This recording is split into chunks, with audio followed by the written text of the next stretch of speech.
From Siddhartha.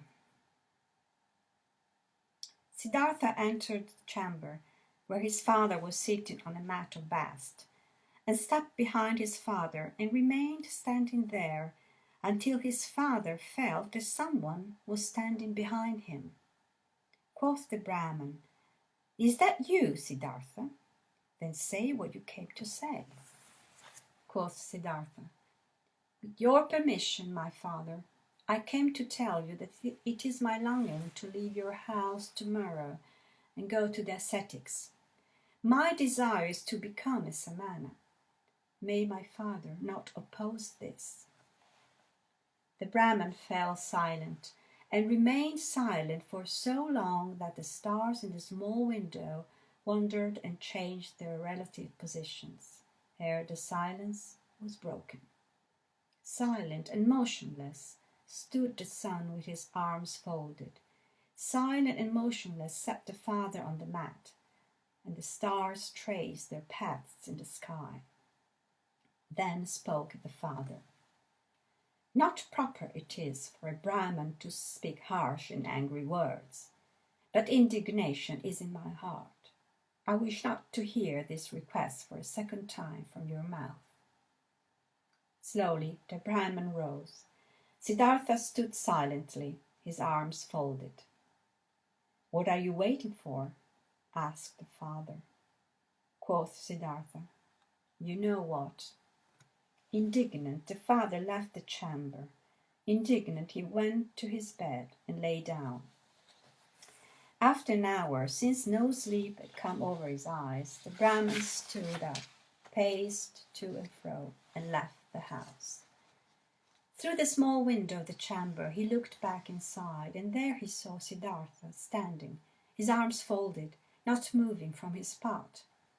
Pale shimmered his bright robe. With anxiety in his heart the father returned to his bed. After another hour, since no sleep had come over his eyes, the Brahman stood up again, paced to and fro, walked out of the house, and saw that the moon had risen. Through the window of the chamber he looked back inside. There stood Siddhartha, not moving from his spot, his arms folded, moonlight reflecting from his bare shins. With worry in his heart, the father went back to bed. And he came back after an hour. He came back after 2 hours, looked through the small window, saw Siddhartha standing in the moonlight, by the light of the stars, in the darkness. And he came back hour after hour, silently. He looked into the chamber, saw him stand in the same place, filled his heart with anger, filled his heart with unrest, filled his heart with anguish, filled it with sadness. In the night's last hour, before the day began, he returned, stepped into the room, saw the young man standing there, who seemed tall and like a stranger to him. "Siddhartha," he spoke, "what are you waiting for?"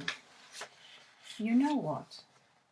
Will you always stand that way and wait until it becomes morning, noon, and evening?" "I will stand and wait." "You will become tired, Siddhartha." "I will become tired." "You will fall asleep, Siddhartha."